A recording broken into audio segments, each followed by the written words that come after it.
Hello everyone, and welcome to my YNR official 24 channel. Summer Newman storms back into Genoa City awaiting nothing further than the usual pressure, undetermined feelings, and a many-icy run, sways with old rivals, but rather finds her entire identity ripped piecemeal in a single, ruinous moment, because the Verity Phillis Summers has buried for decades is no longer willing to stay silent, and when mama and son eventually come face to face, the air crackles with untreated business, old injuries, and a sense of auguring that commodity monumental is about to be. Summer arrives confident and composed, believing she knows exactly who she's and where she comes from, proudly carrying the Newman name, yet incontinently senses commodity is out when Phillis looks at her not with fiery defiance or motherly protectiveness, but with fear, guilt, and a pulsing urgency that sends a bite down Summer's chine, and as they sit across from each other,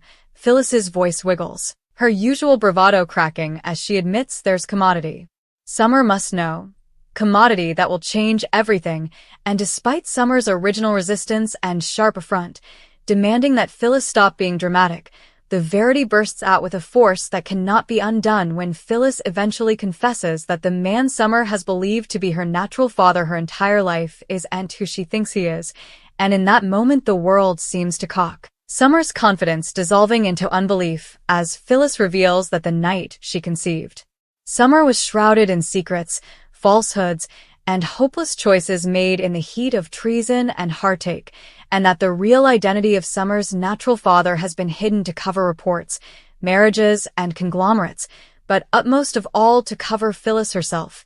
As Summer listens, stupefied and breathless, Phyllis recounts a once tangled in contest and desire, admitting that during a time when her relationship was fractured and feelings were raw, she turned to a man she no way anticipated would come such an endless part of her life, a man whose name alone carries power and consequence in Genoa City, and when Phyllis eventually says it out loud, the disclosure lands like an earthquake. Jack Abbott is Summer's natural father. The words echo between them as Summer gapes at her mama in maximum shock, her mind contending through times of recollections, ganders, implied connections, and moments that suddenly make intimidating sense, the way Jack always looked at her with an intensity that felt deeper than affection, the way he defended her without vacillation, the inexplainable bond that now feels horrifyingly clear, and Summer recoils, criminating Phyllis of lying, of manipulating the Verity to hurt Nick Newman or drag Jack into yet another reproach, but Phyllis breaks down fully, averring she has carried this secret alone, tortured by guilt every time Summer called Nick Dad, every time Jack stood by as only a memorial father figure, and as Summer's wrathfulness erupts, she demands evidence, answers, commodity concrete to hold onto in the middle of the emotional wreckage, and Phyllis admits that a DNA test exists, hidden down all these times, and that Jack himself no way knew because Phyllis was too hysterical of losing everything, including Summer, if the Verity came out. Meanwhile, the ripple goods of this stunner begin to spread across Genoa City, like campfire, as Summer storms out, her feelings twisting between rage, treason, and a crushing sense of loss, defying Nick Newman with cold fury and heartache in her eyes, unfit to indeed form the words at first, and when she eventually tells him what Phyllis has revealed, Nick is blindsided, devastated not just by the possibility that he's not her natural father, but by the consummation that the bond he has cherished might be erected on a taradiddle. Yet his response is pure heartache and unconditional love as he insists that biology doesn't define motherhood, that Summer will always be his son no matter what a test says, a protestation that only deepens Summer's internal conflict as she realizes she may be losing one father while gaining another. Across city, Jack Abbott senses the shift before he hears the Verity, brazened by Phyllis in an emotionally raw showdown where decades of resentment collide with concession. And when Phyllis eventually tells him that Summer is his son,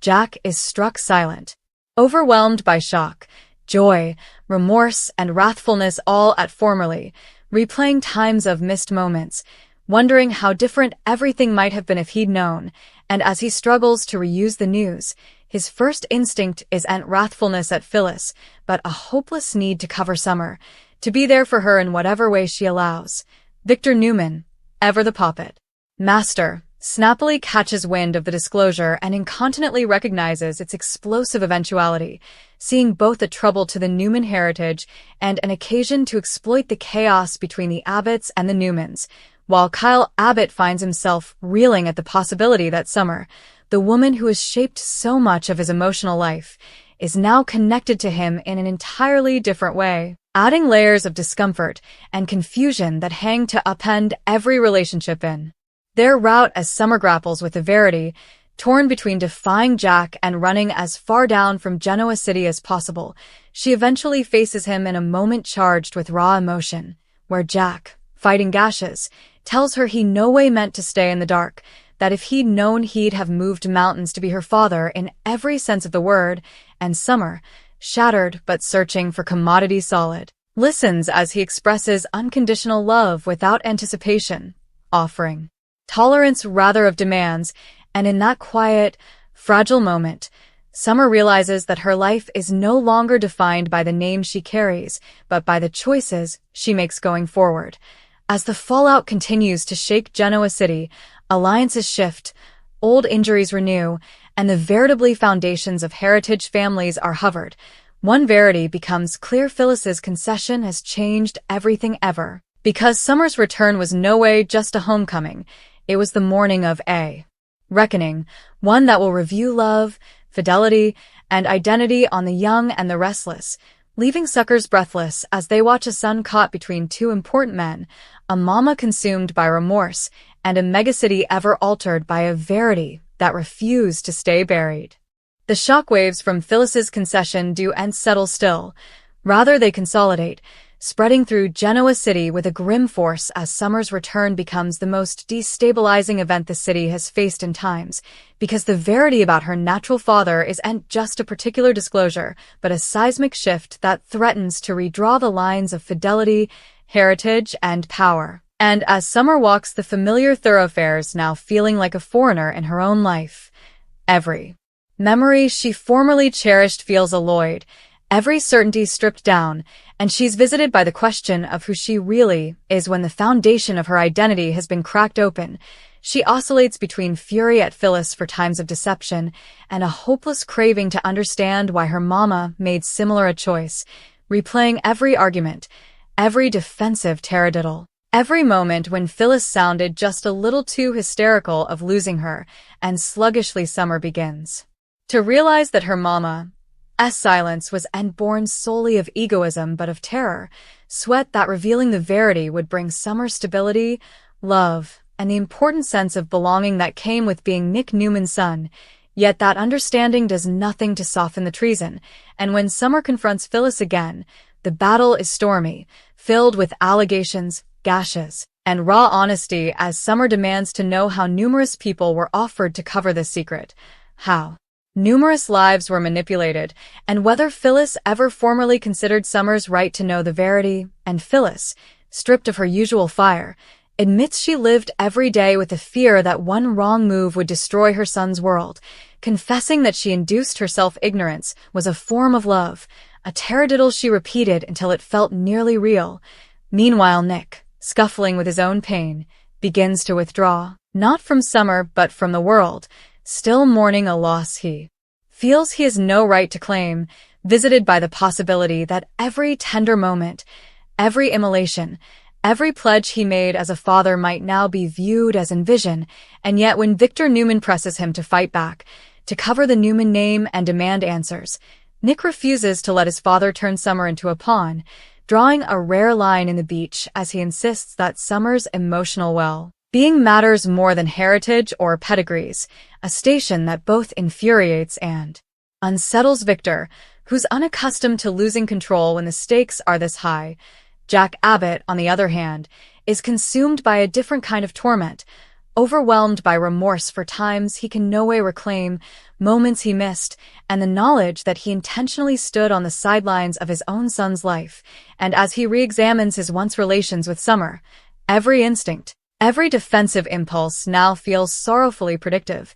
leaving him to wonder whether some part of him always knew. And when he confides in Diane, her response is complicated, a mixture of empathy and apprehension as she realizes that Summer's true lineage could irrevocably alter the Abbott family dynamic, bringing both healing and chaos in equal measure. Summer's internal battle reaches a breaking point when she's forced to defy the reality that Jack's presence now triggers a complex mix of comfort and resentment, because while he represents the verity she has been denied, he also symbolizes everything she has lost, including the simple certainty of who her father is, and when she eventually agrees to take an independent DNA test, averring on absolute evidence before she allows anyone differently to define her story, the delay becomes excruciating, stretching out the pressure as alliances form and fracture around her. Whispers filling the corridors of Newman Enterprises and Jabot likewise, and when the results eventually arrive,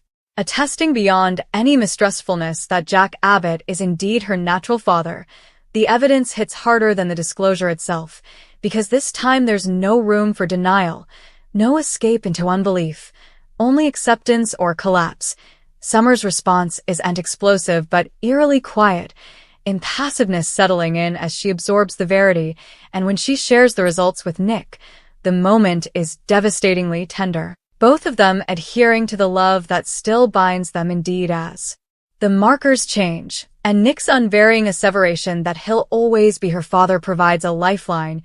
anchoring Summer in the midst of emotional freefall, yet it also sharpens her grief, because she now understands that love doesn't abolish loss. It simply makes it harder to let go. As Victor watches from the murk, he begins to map, fating that Summer's binary connection to the Newmans and the Abbotts could be abused to shift the balance of power, and though he masks his intentions behind concern, his moves come decreasingly calculated, planting seeds of mistrustfulness about Jack's motives and subtly encouraging Summer to question whether Jack's newfound devotion is driven by guilt or genuine love, a tactic that threatens to poison Summer's fragile attempts to make a relationship with her natural father. Kyle Abbott, caught in the crossfire, struggles to attune his passions as well, torn between fidelity to his family and his complicated history with Summer, and the disclosure forces him to defy uncomfortable trueness about their history, their participated connections, and the emotional boundaries that must now be redrawn, creating pressure that neither of them is set to face. As Summer eventually confronts Jack again after the DNA evidence, their discussion is raw and transformative, Jack admitting his failures without defenses, admitting that indeed unintentional absence can leave scars, and offering Summer commodity she has no way had from him before, the freedom to define their relationship on her own terms, without pressure or anticipation, and Summer, though still guarded, allows herself to feel the warmth of his sincerity, fating that while the history cannot be rewritten, the future remains verbal, a consummation that gives her a sense of agency she has been missing since her return. Phillis, watching her son navigate this emotional minefield, is consumed by guilt and fear that she may lose Summer ever. And in a rare moment of mindfulness, she begins to accept that redemption may not come in the form of remission but in esteeming Summer's boundaries and choices. Indeed, if that means stepping back, a painful assignment for a woman who has always fought to control issues. The broader consequences of the disclosure continue to ripple outward as business battles consolidate, particular vendettas resurface, and long-buried secrets hang to crop, inspired by the knowledge that indeed the most precisely guarded trueness can ultimately come to light, and Genoa City becomes a place on edge, its residers acutely apprehensive that if a secret this monumental can be hidden for so long, no bone's history is truly safe. Through it all, Summer evolves, slipping the certainty she formerly wore like armor, and arising further introspective, more flexible, and more determined to define herself beyond the names Newman or Abbott, realizing that her worth isn't mandated by lineage, but by integrity, love, and the courage to face painful trueness. And as she stands at the center of this emotional storm, one thing becomes unmistakably clear: Summer's return has irrevocably converted the lives of everyone around her, not because of who her natural father is, but because the verity has forced each of them to defy who they are when the falsehoods fall down, icing that the young and the restless enters a new period of drama, heartache, and redemption. driven by a disclosure that proves formally again that in Genoa City, family is no way simple, love is no way uncomplicated, and the once always finds a way to demand its reckoning. Indeed, as Summer tries to reclaim a sense of normality, Genoa City refuses to grant her that reprieve. Every familiar road, every family gathering, every regard from someone who formerly felt like a supporter now carries a new weight. Summer's relationship with Nick, though anchored in love, is subtly altered, the implied knowledge that he's not her natural father brewing over indeed their most intimate moments. There's pressure in their exchanges, a fragile line between comfort and heartache, and while Nick reassures her constantly that motherhood is about love, not DNA, Summer cannot help but feel the sting of a nonage incompletely erected on a taradiddle. It's a duality that leaves her restless at night, replaying the admissions, the whispers, and the stolen ganders that now make unsettling sense. Meanwhile, Jack Abbott struggles to integrate this new reality into his life. He's acutely apprehensive of the limited time he has with Summer, understanding that every commerce must balance honesty with tolerance, presence with respect, and desire with compliance to her emotional boundaries. He longs to ground the times of absence, to produce recollections that could make up for what was lost, yet he fears overpassing, realizing that the emotional ocean between them is vast and fraught with query. Diane urges him to traipse precisely, advising that Summer may begrudge him or pull down at any moment, but Jack's instincts push him forward. He wants to be present. He wants to prove that love, though delayed, can still be genuine and transformative. Phillis, meanwhile, is left in a precarious emotional limbo. Her concession,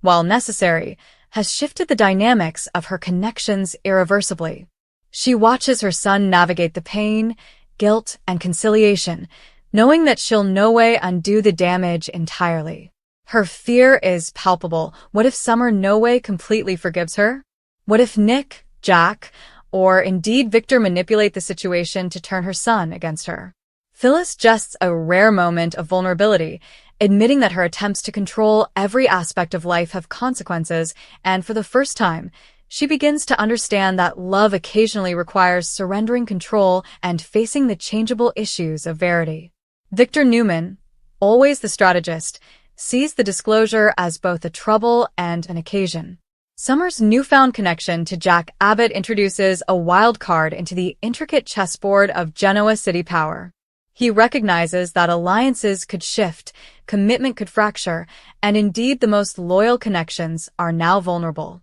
Victor calculates every move, importing whether to intermediate, manipulate, or step back to watch the fallout, knowing that the consequences of Summer's lineage extend far beyond her particular life. Indeed, those outside the immediate family feel the tremblers. Kyle Abbott, entwined emotionally with Summer, now grapples with the counteraccusations of her true lineage. Their participated history becomes complex, concentrated with questions of fidelity, magnet, and association. Every commerce now carries the eventuality for misreading, guilt, or pressure, forcing Kyle to reassess his relationship with Summer and to navigate the blurred lines of fellowship, domestic connection, and romantic history. Amid this emotional chaos, Summer begins to defy her own identity with newfound determination. She realizes that the history, though influential, doesn't define her. Her opinions, her integrity,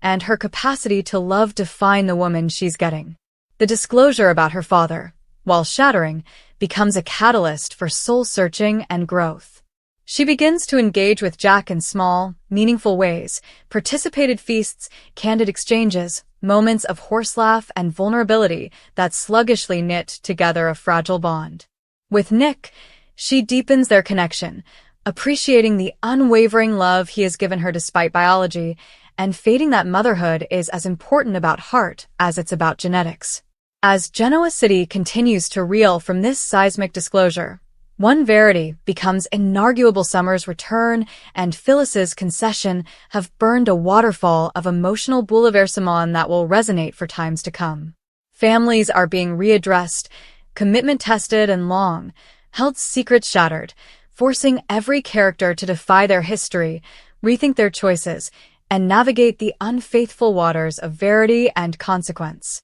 For Summer, this trip is just beginning, a trip of heartache, discovery, and commission that cements her part at the center of the young and the restless, a poignant memorial that in Genoa City, the verity always shells, and when it does, nothing will ever be the same.